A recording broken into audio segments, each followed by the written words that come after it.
suis allongée sur le canapé, dans le salon. Je m'ennuie. C'était mon anniversaire hier. On est mercredi matin, le 15 janvier 1986. Il n'y a pas école le mercredi. L'après-midi, on regarde Récré à deux. Michel est en train de passer l'aspirateur dans la cuisine. C'est la dame qui s'occupe de nous depuis que maman n'est plus de ce monde. Elle est dans quel monde, d'ailleurs, maman?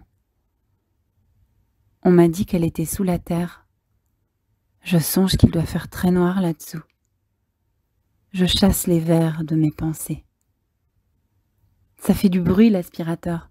J'entends à peine la mélodie qui s'échappe du tourne-disque de la chambre de ma sœur et traverse le plafond à l'étage, juste au-dessus de moi.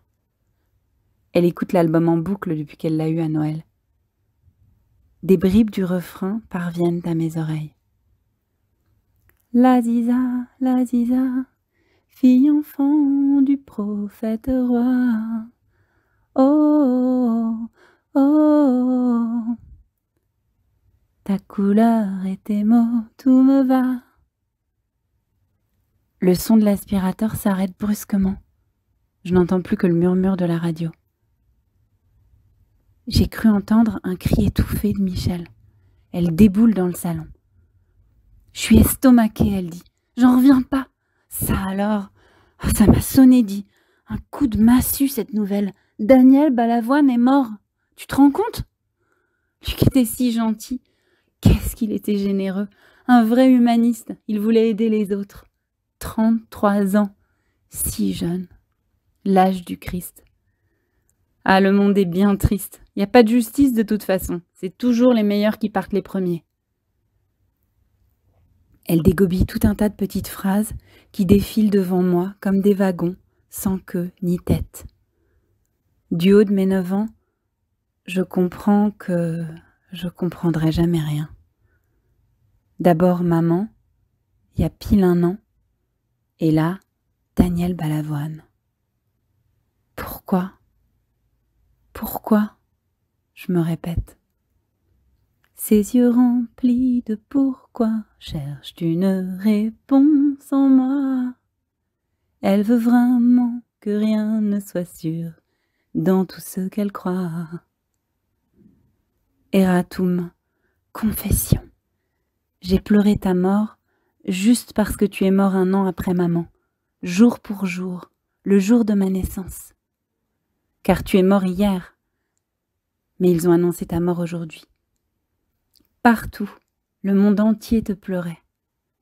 On apprend que tu es mort dans le désert, quelque part entre Paris et Dakar. Toi, tu étais morte dans un désert de morphine, quelque part dans un hôpital parisien. En haut, l'électrophone de ma sœur continue à s'égosiller. Qu'est-ce qui pourra sauver l'amour? Et comment retrouver le goût de la vie? Qui pourra remplacer le besoin par l'envie? Moi, j'imagine la tête de l'hélicoptère qui s'est écrabouillé dans le vent de sable en pleine nuit, sous les feux d'un 4x4. L'engin a percuté la dune et a explosé en 1000 morceaux. Mon cœur, disloqué, tempête, débris, à ramasser à la petite cuillère. Une mort follement médiatisée, une autre enfouie dans nos cœurs silencieux. Aziza signifie chérie, la chose la plus chère, je lis.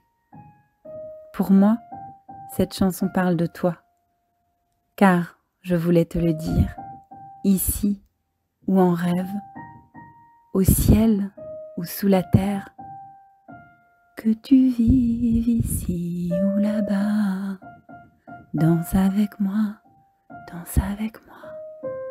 Si tu crois que ta vie est là, ce n'est pas un problème pour moi. Ah, ah.